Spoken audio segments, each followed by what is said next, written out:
സന്തോഷത്തോടെ ഹല്ലേലൂയ. പരസ്പരമൊക്കെ ഒന്ന് നോക്കിക്കൊണ്ട് പ്രൈസ് ദ ലോർഡ്. ഹല്ലേലൂയ. പ്രിയമുള്ളവരെ, നൈറ്റ് വിജിലിൻ്റെ ഏതെങ്കിലും ഒരു സമയത്ത് മാത്രമല്ല അനുഗ്രഹങ്ങൾ വരുന്നത്. ഈശോയുടെ വാഗ്ദാനം ഇപ്രകാരമാണ്: നൈറ്റ് വിജിൽ തുടങ്ങുമ്പോൾ മുതൽ മുഴുവൻ സമയം കർത്താവിന് മുമ്പിൽ ഒരേപോലെയാണ്. അപ്പോൾ തുടക്കം മുതൽ കഴിയുന്ന സമയം വരെയും ഒരേപോലെ കർത്താവിനോടുകൊണ്ടിരിക്കുകയാണ്. ഒരേപോലെ, അതാണ് കർത്താവിൻ്റെ വാഗ്ദാനം. അപ്പോൾ എപ്പോൾ വേണമെങ്കിലും കർത്താവിൻ്റെ സ്പർശനം ഉണ്ടാകും, എപ്പോൾ വേണമെങ്കിലും അനുഗ്രഹം ഉണ്ടാകും. ഹല്ലേലൂയ. ഇവിടെ നമുക്ക് തുടർന്നുള്ള സമയങ്ങളിൽ കർത്താവിൻ്റെ സ്നേഹം അനുഭവിച്ചറിഞ്ഞ ഒരു സഹോദരൻ താൻ കണ്ടെത്തിയ ക്രിസ്തുവിനെ നമ്മോട് പങ്കുവയ്ക്കുകയാണ്. പേര് ലാലു ചെറിയാൻ എന്നാണ്. കഴിഞ്ഞ അനേക വർഷങ്ങളിൽ വിദേശ രാജ്യങ്ങളിൽ സുവിശേഷം കൊടുത്തുകൊണ്ടിരുന്ന വ്യക്തിയാണ്. ഇപ്പോൾ കാഞ്ഞിരപ്പള്ളി രൂപതയിൽ പ്രസാദ് അച്ഛനോടൊപ്പം കർത്താവിൻ്റെ വചനം പങ്കുവയ്ക്കുന്നു. കുടുംബജീവിതം നയിക്കുന്നു. ജീവിത പങ്കാളി 2 മക്കളുമുണ്ട്. നമുക്ക് കരങ്ങളടിച്ച് ലാലു ചെറിയാനെ വചനവേദിയിലേക്ക് സ്വീകരിക്കാം.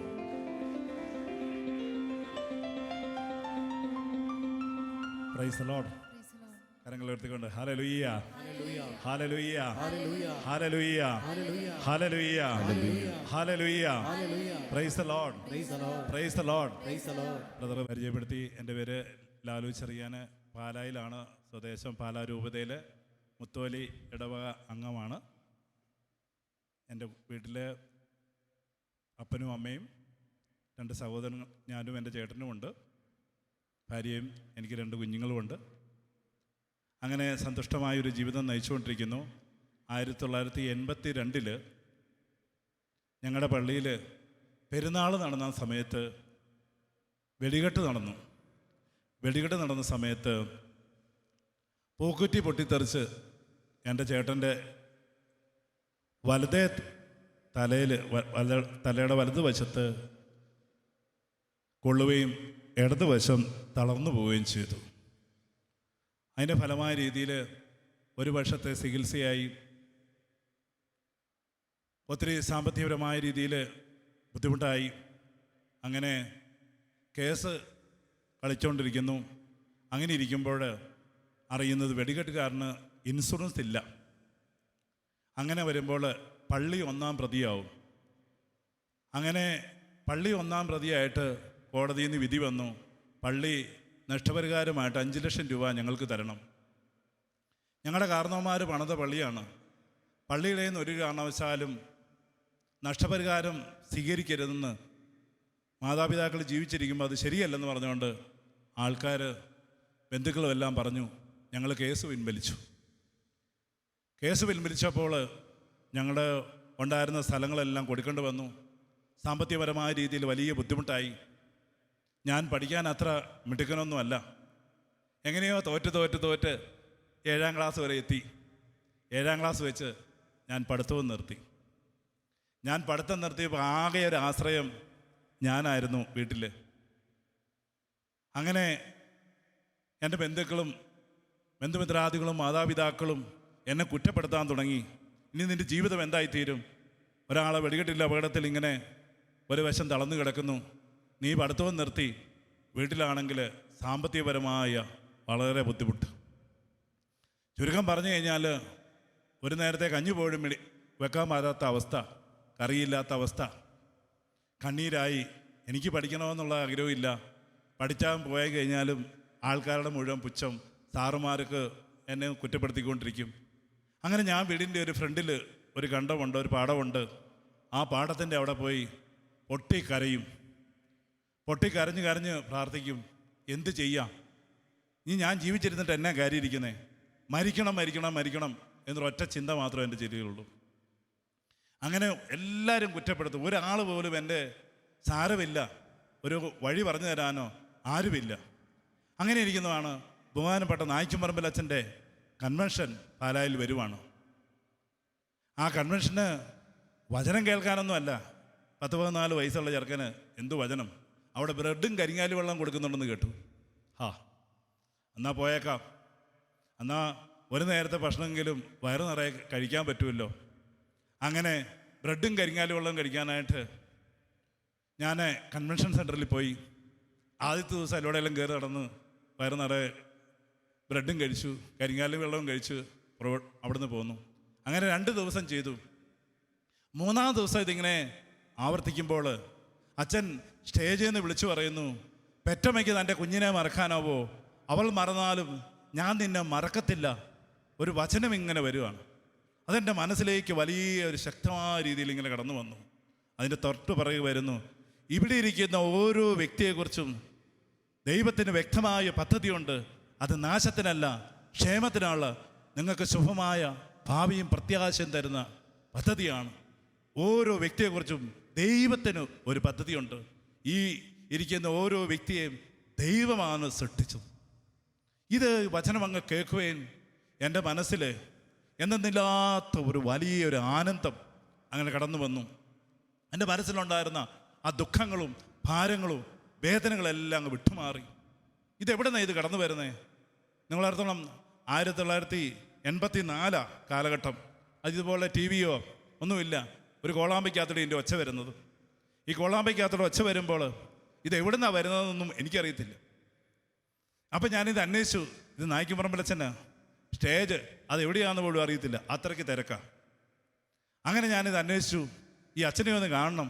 എന്നെക്കുറിച്ച് ഈ 7-ാം ക്ലാസ് പഠിച്ച ആർക്കും വേണ്ടാത്ത എന്നെക്കുറിച്ച് എന്ത് പദ്ധതിയാണ് ദൈവത്തിനുള്ളത്, അതൊന്നറിയണം. അങ്ങനെ ഞാൻ അന്വേഷിച്ചു. ഇത് ചാലക്കുടിയിൽ ഡിവൈൻ ധ്യാനകേന്ദ്രമാണെന്ന് പറഞ്ഞു. ഞാൻ എൻ്റെ പഞ്ചായത്ത് വിട്ടുപോകാത്ത ആൾ ഡിവൈൻ ധ്യാനകേന്ദ്രം ചാലക്കുടി എന്നൊക്കെ പറഞ്ഞു കഴിഞ്ഞാൽ ഇപ്പോഴൊക്കെ ചിന്തിക്കുവാണെങ്കിൽ ബോംബെക്ക് അപ്പുറമുള്ള ഏതൊരു സ്ഥലമാണ്. അവിടെ അന്ന് 70 രൂപയോ 80 രൂപയോ രജിസ്ട്രേഷൻ പൈസ കൊടുക്കണം. ഒരാഴ്ച ധ്യാനമുണ്ട്. ആ ധ്യാനത്തിൽ അച്ഛനെ കാണാനായിട്ട് പറ്റും. എൻ്റെ കയ്യിൽ 10 പൈസ, ഒരു ചായ കുടിക്കാൻ പൈസ ഇല്ലാതെ ഞാൻ എവിടുന്ന് 80 രൂപ ഉണ്ടാക്കും? അവിടെ ഇരുന്നു കരയാൻ തുടങ്ങി, പ്രാർത്ഥിക്കാൻ തുടങ്ങി. ഒരു 5-6 മാസം കഴിഞ്ഞപ്പോൾ എവിടുന്ന് ഒരു 100 രൂപയൊക്കെ എവിടുന്നൊക്കെ കിട്ടി.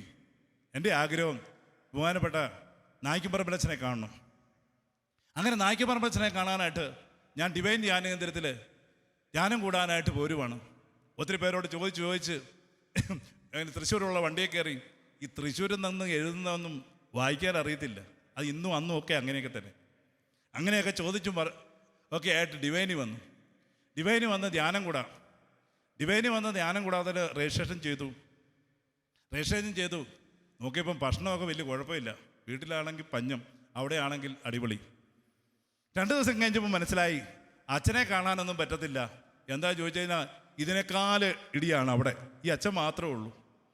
ഒരു കാര്യം എനിക്ക് മനസ്സിലായി, എൻ്റെ തമ്പുരാനെയാണ് എനിക്ക് വേണ്ടത്. എൻ്റെ തമ്പുരാൻ അറിയാതെ എൻ്റെ ജീവിതത്തിൽ ഒന്നും സംഭവിക്കില്ല.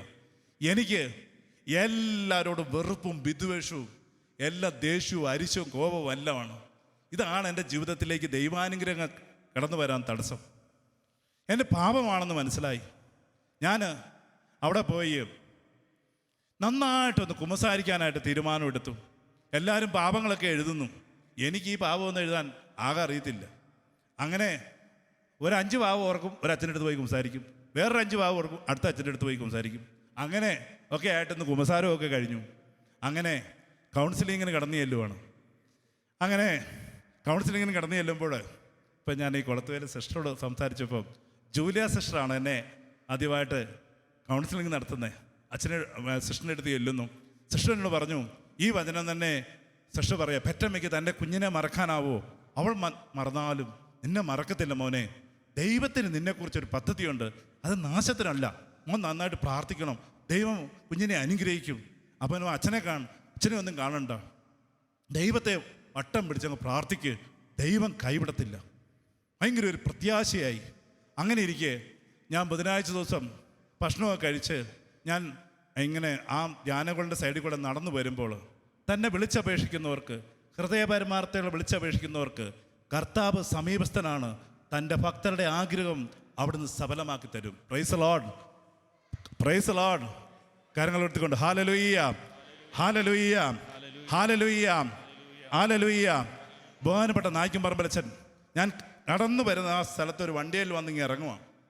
എൻ്റെ തൊട്ട് ഫ്രണ്ടിൽ ഇറങ്ങി. ഒരു സിസ്റ്റർ മാത്രമേ ഉള്ളൂ അവിടെ, ഞാൻ മാത്രമേ ഉള്ളൂ.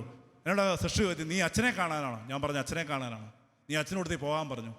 ഞാൻ അച്ഛനോടുത്തി ഓടിച്ചെന്നു. അച്ഛൻ റൂമിൽ കയറി. അച്ഛനോട് ഞാൻ അങ്ങ് പൊട്ടിക്കരഞ്ഞു.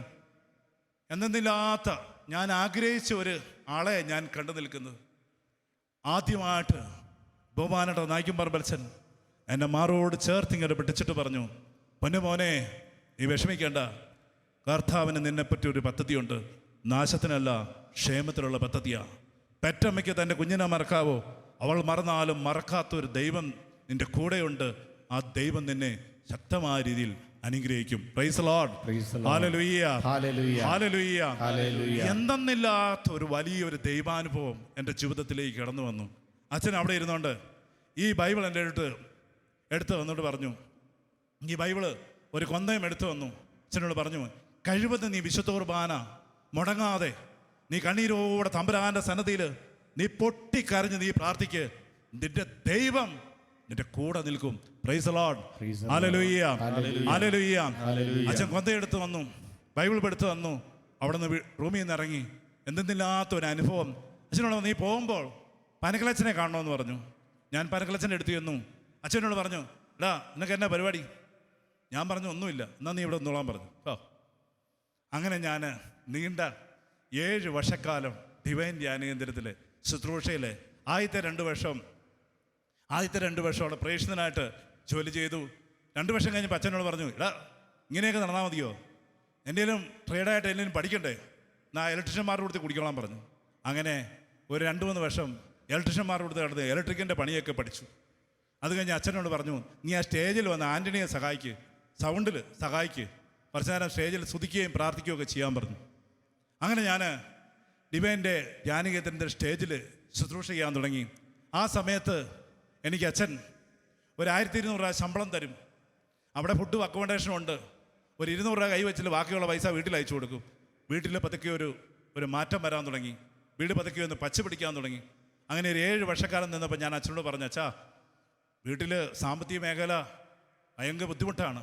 അച്ഛൻ എന്നോട് മദ്രാസിൽ ഒരു കമ്പനിയിൽ ജോലിക്ക് പോകാനായിട്ട് പറഞ്ഞു. അവിടെ നിനക്ക് ശമ്പളം കൂട്ടിത്തരുമെന്ന് പറഞ്ഞു. അങ്ങനെ മദ്രാസിലൊരു കമ്പനിയിൽ ഇലക്ട്രീഷ്യനായിട്ട് ജോലിക്ക് പോകണു. 3500 രൂപ ശമ്പളം കിട്ടുന്നു. ആ കമ്പനിയിൽ ഞാൻ ചെല്ലുന്നു. തമിഴാണ് ഭാഷ, എനിക്കൊന്നും അറിയത്തില്ല. എന്നാണേലും ആട്ടെ, കമ്പനിയിൽ ചെന്നു. 3500 രൂപ ശമ്പളമുണ്ട്. അച്ഛൻ പറഞ്ഞ അനുസരിച്ച് ഞാൻ എവിടെ പോയാലും എൻ്റെ ബൈബിള് കൂടെയുണ്ട്. തൊട്ടവിടുത്തെ എവിടെയാ പള്ളി, അതാണ് എൻ്റെ അവിടെ അപ്പവും വീഞ്ഞും വാഴ്ചുന്ന സമയത്ത് മുട്ടുകൊത്തു നിന്നുകൊണ്ട് തമ്പുരാൻ്റെ സന്നിധിയിൽ എൻ്റെ വേദനകൾ, വിഷമങ്ങൾ, ദുഃഖങ്ങൾ, പെറ്റമ്മയ്ക്ക് തൻ്റെ കുഞ്ഞിനെ മറക്കാനാവോ? അവൾ മറന്നാലും മറക്കാത്തൊരു ദൈവമുണ്ട്. ആ ദൈവം എന്നെ കൈവിടുകയാലെന്നുള്ള 100% ഉറപ്പിൽ ആ എവിടെയാണോ, തമിഴിലാണ് കുർബാന, തമിഴിലോ ഇംഗ്ലീഷോ ആകട്ടെ, കുർബാനയിൽ പങ്കെടുക്കും, പ്രാർത്ഥിക്കും. അങ്ങനെ 3500 രൂപയിൽ 500 രൂപ കയ്യിൽ വെച്ച് ബാക്കി പൈസ 3000 രൂപ വീട്ടിൽ അയക്കാൻ തുടങ്ങി. വീട് പതുക്കെ പച്ച പിടിക്കാൻ തുടങ്ങി. മദ്രാസിലുള്ളവർക്ക് അറിയാം, അവിടെ റൂമുകളിൽ മുഴുവൻ കൊതുകാണ്. അതുകൊണ്ട് ആൾക്കാരെന്ത് ചെയ്യും, ചൂട് വരുമ്പോൾ ഈ ബിൽഡിങ്ങിൻ്റെ മണ്ടയിൽ കയറി കിടക്കും. ആ മണ്ടയിൽ കയറി കിടക്കുമ്പോൾ മദ്രാസ് എയർപോർട്ടിലേക്ക് ഫ്ലൈറ്റുകൾ ഇങ്ങനെ പറന്ന് താഴ്ന്നു പോകുന്നത് കാണാം. അങ്ങനെ ഫ്ലൈറ്റുകൾ താഴ്ന്നു പോകണു. ഞാനിങ്ങനെ ആലോചിച്ച് കിടക്കും, ദൈവമേ ഇതേലൊക്കെ ഒന്ന് കയറാൻ പറ്റുമോ?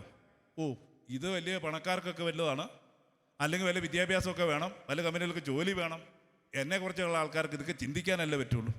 ഞാനിതിങ്ങനെ കണ്ടും അങ്ങനെ ആഗ്രഹിച്ചുമൊക്കെ ഇങ്ങനെ ഇരിക്കും. അങ്ങനെ അങ്ങ് പോയി. ഈ ബിൽഡിങ്ങിൽ ഒരു അബാൻ കൺസ്ട്രക്ഷൻ എന്ന് പറഞ്ഞൊരു കമ്പനിയുണ്ട്. ഒരു ദിവസം എന്നോട് സാറ് വിളിച്ചിട്ട് ചോദിച്ചു, നീ ഇലക്ട്രീഷ്യൻ അല്ലേ? അതെ. നിനക്ക് ഗൾഫിൽ പോകാൻ ആഗ്രഹമുണ്ടോ എന്ന് ചോദിച്ചു.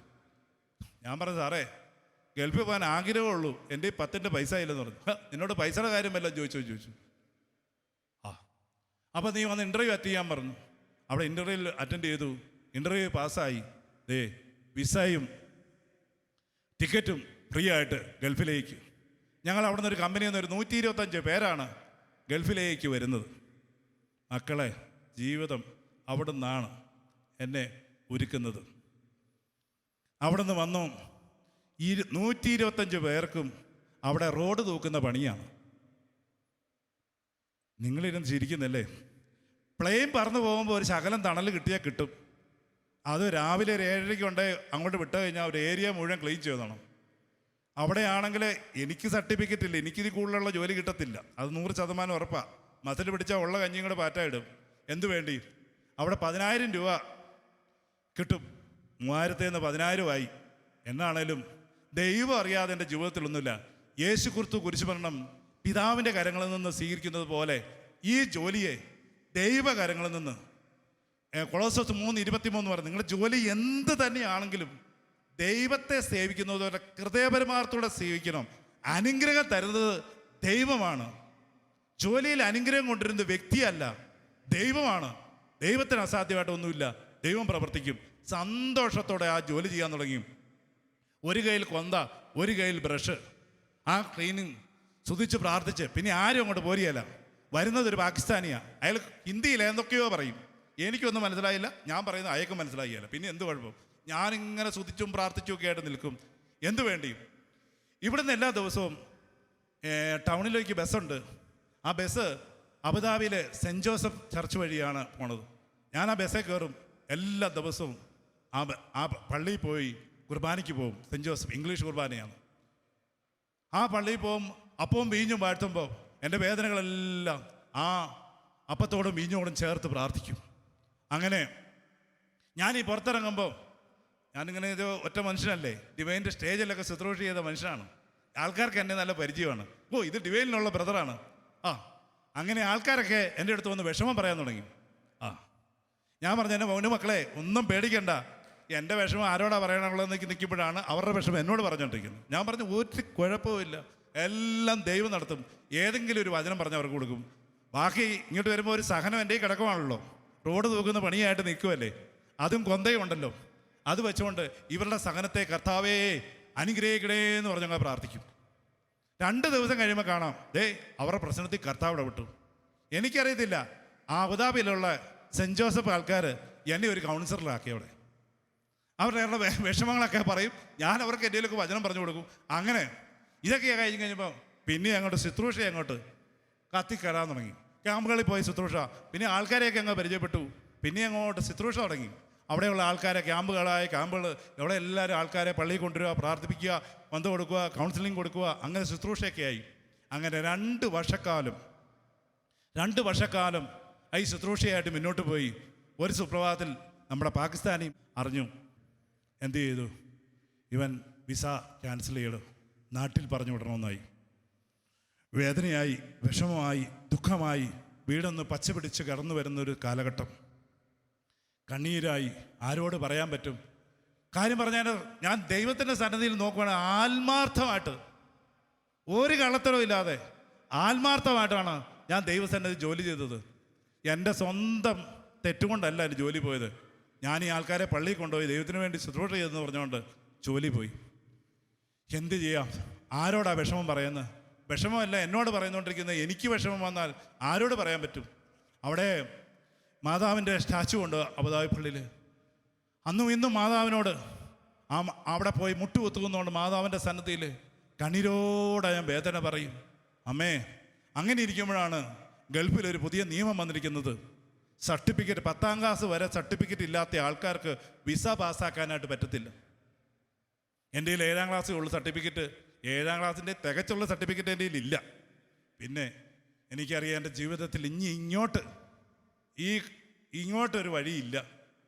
കണ്ണീരായി, വേദനയായി, വിഷമമായി, പൊട്ടിക്കരയാൻ തുടങ്ങി. പരിശുദ്ധ അമ്മയോട് ചേർന്ന്, പരിശുദ്ധ അമ്മയുടെ ആ അബുദാബിയുടെ സ്റ്റാച്ചുവിൻ്റെ ഫ്രണ്ടിൽ ചെന്നുകൊണ്ട്, അമ്മ കുരിശിൻ്റെ താഴെ സ്വന്തം പുത്രൻ പെടഞ്ഞു മരിക്കുന്നത് കണ്ട്, അമ്മേ എനിക്കാരുമില്ല, അമ്മേ അപ്പനുമില്ല, അമ്മയില്ല, എനിക്കാരുമില്ല. പൊട്ടി പൊട്ടി പൊട്ടി പൊട്ടി പൊട്ടി പൊട്ടി ഞാൻ കരയും. കണ്ണീരോടെ ഞാൻ അമ്മയുടെ സന്നദ്ധിയിൽ, സ്വന്തം മകൻ ഇതാ പട്ടിയെ തല്ലുന്നത് പോലെ കാവലത്തായിലൂടെ കൊണ്ടുപോകണു. അമ്മ കാണുന്നു, ആരുമില്ല ഒന്ന് സഹായിക്കാൻ. ആ കാലം വരെയും ഒത്തിരി പേര് രോഗശാന്തി ഈശോയിൽ നിന്ന് സ്വീകരിച്ചവരും അവർ വിലുകൊണ്ട് ഒരു മനുഷ്യൻ പോലും ഒന്ന് അരുതേന്ന് പറയാനായിട്ട് ആരുമില്ല. എനിക്കുമില്ല, ആരുമില്ല. വിഷമമായി, വേദനയായി, ദുഃഖമായി, കണ്ണീരായി ഞാൻ അവിടെ നിന്നു. പലരും പറഞ്ഞു, ബ്രദറേ പേടിക്കണ്ട, അതൊക്കെ അങ്ങ് മുങ്ങിയാൽ മതി, കുറച്ച് നാൾ ജോലി ചെയ്ത് കഴിഞ്ഞ് കുറച്ച് ശമ്പളമൊക്കെ കിട്ടിക്കഴിയുമ്പോൾ അങ്ങ് പോവാം. പറഞ്ഞില്ല, അധികാരത്തിൻ്റെ മുന്നിൽ ഞാൻ നിൽക്കും. എൻ്റെ തമ്പുരാൻ അറിയാതെ എൻ്റെ ജീവിതത്തിൽ ഒന്നും സംഭവിക്കില്ല. അവിടുത്തെ പദ്ധതി അനുസരിച്ച് വിളിക്കപ്പെട്ടവർക്ക് ദൈവം സർവ്വതും നന്മയ്ക്കാണ് മക്കളെ, നന്മയ്ക്കാണ്. വെളിപ്പെടാനിരിക്കുന്ന മഹത്വത്തോട് തുലനം ചെയ്യുമ്പോൾ ഇന്നത്തെ കഷ്ടതകൾ വെറും നിസ്സാരമാണ് മക്കളെ. ഞാൻ അവിടെ നിന്ന് വന്നു, അവിടുന്ന് സമയമായി, ഫ്ലൈറ്റിൽ വന്നു. എല്ലാവരും ഫ്ലൈറ്റിൽ ഭയങ്കര സന്തോഷമാണ്. ഞാൻ ആ ഫ്ലൈറ്റിൻ്റെ ഒരു സൈഡിൽ നിന്നുകൊണ്ട് പൊട്ടി പൊട്ടി പൊട്ടി പൊട്ടി പൊട്ടി പൊട്ടി ഞാൻ കരയുവാണ്. എനിക്കാരുമില്ല, എനിക്കാരുമില്ല, എനിക്കാരുമില്ല, എനിക്കാരുമില്ലല്ലോ ഈശോയെ, എനിക്കാരുമില്ലല്ലോ ഈശോയെ, എനിക്കാരുമില്ലല്ലോ ദൈവമേ. ഞാൻ പൊട്ടിക്കരഞ്ഞു. ഫ്ലൈറ്റ് പൊങ്ങുന്നു. ഞാൻ താഴോട്ട് നോക്കി. ജീവിതത്തിൽ ഒരിക്കലും ഈ വഴിയിൽ എനിക്ക് ഇനി കടക്കാൻ പറ്റുമോ? ഈ വഴിയിൽ എനിക്ക് കടക്കാൻ പറ്റുമോ? ഞാൻ കണ്ണീർ കയ്യുമായി. അവിടെ നിന്ന് പോയിരുന്നു. വീട്ടിൽ വന്നു. ഫ്ലൈറ്റ് താന്ന് എല്ലാവരും സന്തോഷത്തോടെ പോയി. ഞാൻ എന്ത് പറയും? വീടൊന്ന് പച്ച പിടിച്ച് വരുന്ന ഒരു കാലഘട്ടം. വീട്ടിൽ വന്ന് ഞാനൊന്നും മിണ്ടിയില്ല. എന്നാ തിരിച്ചു പോകണം, എന്നാ തിരിച്ചു പോകണം എന്ന് നാട്ടുകാർ ചോദിച്ചുകൊണ്ടിരിക്കുന്നു. അപ്പനും അമ്മയും ചോദിക്കുന്നു, എന്നാണ് നിൻ്റെ ടിക്കറ്റ്? ആർക്ക് പറയാം എന്ത് ടിക്കറ്റ്? എനിക്കൊന്നുമില്ല. കരയാൻ തുടങ്ങി. അങ്ങനെ ഇരിക്കുമ്പോൾ ഒരു സഹോദരൻ എന്നോട് പ്രാർത്ഥിച്ചു പറഞ്ഞു, ബ്രദർ ചിറ്റൂർ ധ്യാനകേന്ദ്രത്തിൽ പോയൊരു ധ്യാനം കൂടണമെന്ന് പറഞ്ഞു. അങ്ങനെ ചിറ്റൂർ ധ്യാനകേന്ദ്രത്തിൽ ധ്യാനം കൂടാനായിട്ട് പോയി. അങ്ങനെ ധ്യാനം കൂടുമ്പോൾ കൗൺസിലിങ്ങിന് വന്ന ചേച്ചി എന്നോട് പറഞ്ഞു, ബ്രദറിന് പ്രാർത്ഥിക്കുമ്പോൾ അച്ഛനെ കാണിക്കാനായിട്ടാണ് കർത്താവ് ഒരു സന്ദേശം തരുന്നത്. അപ്പോൾ അങ്ങനെ ഞാൻ അച്ഛനെ പോയി കണ്ടു.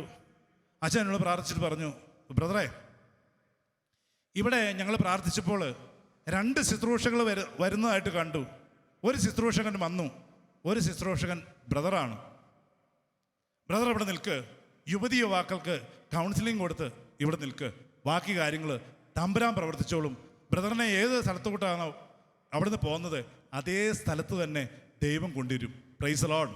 കരങ്ങൾ എടുത്തുകൊണ്ട് hallelujah, hallelujah, hallelujah, hallelujah, hallelujah, hallelujah, hallelujah, hallelujah, hallelujah. അങ്ങനെ യുവതി യുവാക്കന്മാർക്ക് കൗൺസിലിംഗ് കൊടുത്തു തുടങ്ങി. യുവതി യുവാക്കന്മാർക്ക് അവിടെ കൗൺസിലിംഗ് കൊടുത്തു തുടങ്ങി. ഫാമിലികൾക്കാണ് 2 ദിവസം കഴിയുമ്പോൾ ഈ യുവതി യുവാക്കന്മാരുടെ കൗൺസിലിംഗ് തീരും. പിന്നെ മുഴുവൻ ഫാമിലിക്കാണ്. എനിക്ക് അന്നേരം വയസ്സ് 23. നിയമപ്രകാരം എന്നെ ധ്യാനകേന്ദ്രത്തിൽ കൗൺസിലിംഗിന് എടുക്കത്തില്ല. എൻ്റെ പ്രായം അത്രേ ഉള്ളൂ. 35 വയസ്സിനും 60 വയസ്സിനും താഴെ വേണം. ഞാനാലും യുവതി യുവാക്കന്മാർക്ക് കൗൺസിലിംഗ് കൊടുക്കാനായിട്ട് ഞാനവിടെ നിൽക്കുന്നു. അങ്ങനെ ഇരിക്കുമ്പോൾ ഒരു സിസ്റ്റർ പറഞ്ഞിട്ട്, നീ ഒരു സഹോദരനുണ്ട്, ഒത്തിരി വേദനിച്ചാണ് നിൽക്കുന്നത്, നീ അയാളുമായിട്ടൊന്ന് ഇന്നൊന്ന് പ്രാർത്ഥിക്കേ, കർത്താവ് വല്ല മെസ്സേജും എല്ലാം തരുന്നുണ്ടെങ്കിൽ കൊടുക്ക്. ഇയാൾ ഇങ്ങനെ നടന്നു വരുന്ന സമയത്ത് കർത്താവ് എനിക്ക് സന്ദേശം തരുക, ഇയാളൊരു ഡൈവോഴ്സിൻ്റെ വക്ക് നിൽക്കുന്നൊരു സഹോദരനാണ്. അങ്ങനെ ഞാൻ ഇയാളോട് ചോദിച്ചു, ഇങ്ങനെ ഒരു വിഷമമുണ്ടോ നിങ്ങളുടെ കുടുംബജീവിതത്തിൽ? അപ്പോൾ അയാൾ പറഞ്ഞു, ഉണ്ട് ബ്രദറെ, ഞങ്ങൾ 7 വർഷമായിട്ട് പിരിഞ്ഞു കഴിയുമാണ്. ഞങ്ങളുടെ സമാധാനമില്ല. 7 വർഷമായിട്ട് ഞങ്ങൾ പിരിഞ്ഞു കഴിയുന്നു. എൻ്റെ ഭാര്യ മാറി താമസിക്കുന്നു. ഞാൻ അയാളോട് പറഞ്ഞു, കത്തിച്ചു വെച്ച മെഴുതിരിയുടെ ഫ്രണ്ടിൽ ദൈവത്തിന് പ്രതിപുരുഷൻ വൈദികൻ ആശീർവദിച്ചതാണ് നമ്മുടെ കുടുംബജീവിതം. ദൈവിക പദ്ധതിക്ക് വിരുദ്ധമായിട്ടാണ് സാറ് നിങ്ങളുടെ ജീവിത പങ്കാളി നിൽക്കുന്നത്. നമുക്ക് അനുഗ്രഹം തരുന്നത് ദൈവമാണ്, ദൈവത്തിൻ്റെ പദ്ധതിയാണ്. ചേട്ടനും ജീവിത പങ്കാളിയും ഒന്നിച്ച് നിൽക്കണമെന്ന്. ആ ദൈവിക പദ്ധതിക്കെതിരെ നിന്നിട്ട് നമ്മുടെ ജീവിതത്തിലേക്ക് എങ്ങനെ ദൈവാനുഗ്രഹം കടന്നു വരും? പുള്ളി പറഞ്ഞു, ബ്രദർ പറഞ്ഞത് ശരിയാണ്. ഞാൻ ഒത്തിരി തിന്മകൾ ചെയ്തു നോക്കി ഒരു സമാധാനം കിട്ടാൻ വേണ്ടി. എൻ്റെ ജീവിതത്തിൽ അസമാധാനമല്ലാതെ ഒന്നും കിട്ടിയിട്ടില്ല. ഒത്തിരി വേദനയായി, ഒത്തിരി ദുഃഖമായി. ഞാൻ ആ പുള്ളിയോട് പറഞ്ഞു, യേശുവിൻ്റെ നാമത്തിൽ പൂർണ്ണമായിട്ട് നിങ്ങൾ ക്ഷമിക്കുവാണെങ്കിൽ നിങ്ങളുടെ ജീവിതത്തിലേക്ക് ദൈവാനുഗ്രഹം കടന്നു വരും. 7 വർഷമായിട്ട് സഹോദരി ഒരു ജീവിതാന്തസ്സിൽ പ്രവേശിച്ചിട്ടില്ലെങ്കിൽ അവരെ സാറിന് ക്ഷമിച്ച് തൻ്റെ ഭാര്യയായിട്ട് ഒന്നുകൂടെ സ്വീകരിക്കാനായിട്ട് പറ്റുമോ? അയാൾ പറഞ്ഞു, ഓക്കെ പറ്റും. ഞാൻ അയാളോട് പറഞ്ഞു, അങ്ങനെയാണെങ്കിൽ അച്ഛനോട് ഞാനൊന്ന് സംസാരിച്ച് നോക്കട്ടെ, അച്ഛൻ എന്നാ പറയേണ്ടത്? ഞാൻ അച്ഛനോട് പറഞ്ഞു, അച്ഛാ ഇങ്ങനെ ഒരു കൗൺസിലിംഗ് വന്നിട്ടുണ്ട്, അയാൾക്ക് ക്ഷമിക്കാനുള്ള കൃപയാണ്. അയാളുടെ വീട്ടിൽ ഭാര്യയുടെ വീട്ടിൽ ഒന്ന് അന്വേഷിക്കുവാണെങ്കിൽ അവരൊരു ജീവിതാന്തസ്സിൽ പ്രവേശിച്ചിട്ടില്ലെങ്കിൽ അവരെ വേണമെങ്കിൽ കൊണ്ടൊന്ന് സംസാരിച്ച് നോക്കാം. അവരെ പതുക്കെ അവർക്കൂടെ ക്ഷമിക്കാനുള്ള കൃപ കിട്ടുവാണെങ്കിൽ ഇവരൊന്നിച്ച് മുന്നോട്ട് പോകും. അങ്ങനെ ഞാൻ അച്ഛൻ പറഞ്ഞാൽ നീ തന്നെ കണ്ടിന്യൂ ചെയ്യുക. അങ്ങനെ ഞാൻ ഇവരുടെ നമ്പർ മേടിച്ച് അവരുടെ കുടുംബത്തിൽ വിളിച്ചു. ഒരമ്മച്ചി ഫോൺ എടുത്തു. അമ്മച്ചി ഫോൺ എടുത്തിട്ട് അമ്മച്ചി പറഞ്ഞു, ബ്രദറെ, എൻ്റെ മോൾ ഇവിടെ ഉണ്ട്. ഒരച്ഛൻ പ്രാർത്ഥിച്ചിട്ട് പറഞ്ഞു, പരിശുദ്ധ മാതാവിനോട് കൊന്ത ചൊല്ലി പ്രാർത്ഥിക്ക്, ഈ കുടുംബജീവിതം ഡൈവോഴ്സായി പോകത്തില്ല, അത് ഒന്നിക്കും. അതുകൊണ്ട് ഞങ്ങൾ ഇതുവരെ ഒരു തീരുമാനം എടുത്തിട്ടില്ല. മോനെ, അവൻ അവിടെ ഉണ്ടോ? ഞാൻ പറഞ്ഞു, ഉണ്ട്, ധ്യാനകേന്ദ്രത്തിൽ. ഞങ്ങൾ വരട്ടെ? വരാൻ പറഞ്ഞു. അവരുമായിട്ട് സംസാരിച്ചു. അവർക്ക് രണ്ടുപേർക്കും ക്ഷമിക്കാനുള്ള ഒരു കൃപ കിട്ടി. അവരവിടെ വെച്ചു ഒന്നിച്ചു. Price the lord. Hallelujah, hallelujah, hallelujah, hallelujah, hallelujah. അങ്ങനെ ഇരിക്കുമ്പോൾ പിന്നെ ഞാൻ ദമ്പതി കൗൺസിലിങ് ഞാൻ അങ്ങ് ആരംഭിച്ചു. രാത്രി കാലങ്ങളിൽ പരിശുദ്ധാത്മാവ് ദമ്പതികൾക്ക് എന്താണ് പ്രശ്നമെന്നുള്ളത് അത് പരിശുദ്ധാത്മാവ് എനിക്ക് കാണിച്ചു തരാൻ തുടങ്ങി. അങ്ങനെ അവിടെ വെച്ച് ഇതുപോലെ ഒരു 20 കുടുംബങ്ങൾ, ആദ്യം ഭാര്യയാണ് വരുന്നെങ്കിൽ ഭാര്യയായിട്ട് സംസാരിക്കും. അത് കഴിഞ്ഞ് ഭർത്താവിനെ അവിടുത്തെ വികാരിച്ചം വഴിയായിട്ട് ബന്ധപ്പെടും. ആ ഭർത്താവിനെ എങ്ങനെയെങ്കിലും അവിടെ ധ്യാനിക്കാനായിട്ട് കൊണ്ടുവരും, സംസാരിക്കും. ഇവർ രണ്ടുപേരും അങ്ങനെ പിരിഞ്ഞു കിടഞ്ഞ ഒരു 20 ദമ്പതികളെ നമ്മളിലൂടെ കൗൺസിലിങ്ങിലൂടെ അവർക്ക് പുതിയൊരു ജീവിതത്തിലേക്ക് കടന്നു വരാനായിട്ട് പറ്റി. Price the lord. ഹല്ലേലൂയ. കരങ്ങൾ എടുത്തുകൊണ്ട് ഹല്ലേലൂയ, ഹല്ലേലൂയ. അങ്ങനെ 2 വർഷക്കാലം അവിടെ ശുശ്രൂഷയായിട്ട് മുന്നോട്ട് പോയി. അങ്ങനെ ഇരിക്കുമ്പോഴാണ് എൻ്റെ കല്യാണം നടക്കുന്നത്. എൻ്റെ കല്യാണം നടക്കുമ്പോൾ ഞാൻ MA വരെ പഠിച്ച ഒരു പെൺകുട്ടി, അവൾ ഡിവൈൻ ധ്യാനകേന്ദ്രത്തിലെ ടെലിഫോൺ ഓപ്പറേറ്ററാണ്. എല്ലാം തുറന്ന് പറഞ്ഞു. ഞാൻ പറഞ്ഞു, എൻ്റെ കയ്യിലൊന്നുമില്ല, എനിക്കുള്ളത് മുഴുവനും ദൈവമാണ്. എൻ്റെ എല്ലാ സമ്പത്തും സമ്പത്തല്ല, ദൈവമാണ് സമ്പത്ത്. ഞാൻ പലരോടും പറഞ്ഞു കൊടുക്കാറുണ്ട്, സമ്പത്തല്ല ദൈവമാണ് സമ്പത്ത്. അവൾ എന്താണോ എൻ്റെ കൂട്ടത്തിൽ ഇറങ്ങി വരാനായിട്ട് തയ്യാറായി. അവരുടെ വീട്ടിൽ സംസാരിച്ചു, ഞാനും വീട്ടിൽ സംസാരിച്ചു. നാട്ടിലും വീട്ടിലും ആൾക്കാർ, നിനക്ക് പെണ്ണ് കിട്ടുകൂടാ, 7ാം ക്ലാസ് പഠിച്ച ഏത് പെണ്ണാണ് നിൻ്റെ കൂട്ടത്തിൽ ഇറങ്ങി വരുന്നത്? അങ്ങനെ പുച്ഛിച്ചു നിന്ന അതേ ഇടവകയിൽ ഞാൻ പൊക്കി പറയുകയല്ല കേട്ടോ, അത് നിങ്ങൾ ആരും ഒന്നും ചിന്തിച്ചേക്കല്ലേ. ഞാൻ അവിടെ നിന്ന് പൊക്കി പറഞ്ഞെന്ന്. 22 അച്ഛന്മാരും പെരുന്തോട്ടം പിതാവുമാണ് എൻ്റെ കല്യാണം ആശീർവദിച്ചത്. Praise the lord. Hallelujah, hallelujah, hallelujah, hallelujah. നീ എവിടെ വെച്ച് അവഹേളിച്ചോ അതേ സ്ഥലത്ത് വെച്ച് തന്നെ നിന്റെ ദൈവം നിന്നെ മാനിച്ചു. Price the Lord. അവളുടെ പ്രാർത്ഥനയുടെ അടുത്ത് എൻ്റെ പ്രാർത്ഥന ഒന്നുമല്ല. പിന്നെ ഞങ്ങൾ 2 പേരുടെയായി പ്രാർത്ഥന, 2 പേരുടെയായി ശുശ്രൂഷ. അവള് ഡിവൈൻ ധ്യാനകേന്ദ്രത്തിൽ ശുശ്രൂഷയ്ക്ക് പോകും, ഞാൻ ചിറ്റൂർ ധ്യാനകേന്ദ്രത്തിൽ ശുശ്രൂഷയ്ക്ക് പോകും. അങ്ങനെ ഇരിക്കുമ്പം എൻ്റെ അടുത്ത് പ്രാർത്ഥിക്കാൻ വന്ന ഒരു മൈക്കിൾ എന്ന് പറഞ്ഞൊരു സഹോദരനുണ്ട്. മൈക്കിളേട്ടൻ പറഞ്ഞു, ബ്രദറെ, ഈ കേരളത്തിൽ ഇഷ്ടംപടി ശുശ്രൂഷകരുണ്ട്. ബ്രദറെ, നമ്മുടെ അബുദാബി, ദുബായിൽ ഒത്തിരി ക്യാമ്പുകളിൽ ഒത്തിരി പേര് വേദനയും വിഷമവും ദുഃഖവുമായിട്ട് നിൽക്കുന്നുണ്ട്. ബ്രദർ അങ്ങോട്ട് വാ, നമുക്ക് നോക്കാം. ഞാൻ പറഞ്ഞു, മൈക്കിളേട്ടാ, നിൻ്റെ സർട്ടിഫിക്കറ്റ് ഇല്ല. സർട്ടിഫിക്കറ്റ് എന്തിനാ? ഞാൻ വിസിറ്റ് വിസ അയച്ചു തരാം. വിസിറ്റ് നമുക്കൊന്ന് പോയി നോക്കാം, 1-2 കമ്പനി നമുക്കൊന്ന് ട്രൈ ചെയ്ത് നോക്കാം, കിട്ടുവാണെ കിട്ടട്ടെ. ഞാൻ പറഞ്ഞു, കള്ള സർട്ടിഫിക്കറ്റ് ഉണ്ടാക്കിയിട്ടുള്ള ഒരു പണി എനിക്ക് വേണ്ട, ഞാൻ വരത്തില്ല. എൻ്റെ കർത്താവ് എനിക്ക് തന്നത് 7ാം ക്ലാസ്സാണ്, അത് മതി. അത് വെച്ച് എൻ്റെ തമ്പുരാൻ എന്നെ അനുഗ്രഹിക്കാൻ പറ്റുമെന്നുള്ള വളരെ ഒരു വിശ്വാസം എൻ്റെ ജീവിതത്തിലുണ്ട്. അവിടുന്ന് മൈക്കിളേട്ടനോട് പറഞ്ഞു, ഞാൻ അടുത്ത ആഴ്ച വിസ അയക്കും, ബ്രദർ വരണമെന്ന് പറഞ്ഞു. ഓക്കെ, പുള്ളി വിസിറ്റ് വിസ അയച്ചു. ഞാൻ അബുദാബിയിൽ 2ാമത് അബുദാബിയിൽ വിസിറ്റ് വിസ ചെന്ന് 90 ദിവസം എനിക്ക് അവിടെ നിൽക്കാം, ശുശ്രൂഷ മാത്രമേ ഉള്ളൂ. അങ്ങനെ ഇരിക്കുമ്പോൾ ഒരു കമ്പനിയിൽ എല്ലാം തുറന്ന് പറഞ്ഞു, എനിക്ക് പണിയറിയാം, എൻ്റെ സർട്ടിഫിക്കറ്റ് ഇല്ല. അവർ പറഞ്ഞു, നമുക്കൊന്ന് വിസയ്ക്ക് ഇട്ട് നോക്കാം, കിട്ടുവാണെ കിട്ടട്ടെ. അങ്ങനെ അവർ വിസയ്ക്ക് ടൈപ്പ് ചെയ്തിട്ടു. എൻ്റെ വിസയ്ക്ക് ടൈപ്പ് ചെയ്തിട്ടു. പത്രോസ് കാരാഗരത്തിലായിരുന്നപ്പോൾ സഭ അവന് വേണ്ടി ശക്തമായ രീതിയിൽ പ്രാർത്ഥിച്ചു പറഞ്ഞുകൂടെ, ഈ അബുദാബി ലേബർ ഓഫീസിൻ്റെ അതിൻ്റെ മതിലിൻ്റെ പുറത്തുകൂടെ ഞങ്ങൾ കാറയിൽ ജെറീക്കോ പ്രാർത്ഥന ചൊല്ലിക്കൊണ്ട് അനേകം ഒരു 10-25 ആൾക്കാരുണ്ട്. മുട്ടുകുത്തിയും കൈവിരിച്ചും പ്രാർത്ഥിച്ച് കാറിനകത്തൂടെ ഇങ്ങനെ നടന്ന് പ്രാർത്ഥിക്കും, നിലത്ത് മുട്ടുകുത്തി പ്രാർത്ഥിക്കും, ബ്രദറിൻ്റെ വിസ പാസ്സാകണേ എന്ന് പറഞ്ഞുകൊണ്ട്. നിങ്ങൾ പറഞ്ഞാൽ വിശ്വസിക്കാൻ പറ്റാത്ത പ്രവൃത്തി. എൻ്റെ വിസ അവിടെ പാസ്സായി. Price the Lord. കരങ്ങൾ ഉയർത്തിക്കൊണ്ട് ഹല്ലേലൂയ ഹല്ലേലൂയ ഹല്ലേലൂയ ഹല്ലേലൂയ. മക്കളെ, ഇന്ന് മാറി മാറി 10 വിസ അടിച്ചു. ഇന്ന് വരെയും ഒറ്റ വ്യക്തി എന്നോട് സർട്ടിഫിക്കറ്റ് ഇതുവരെ ചോദിച്ചിട്ടില്ല. Price the Lord.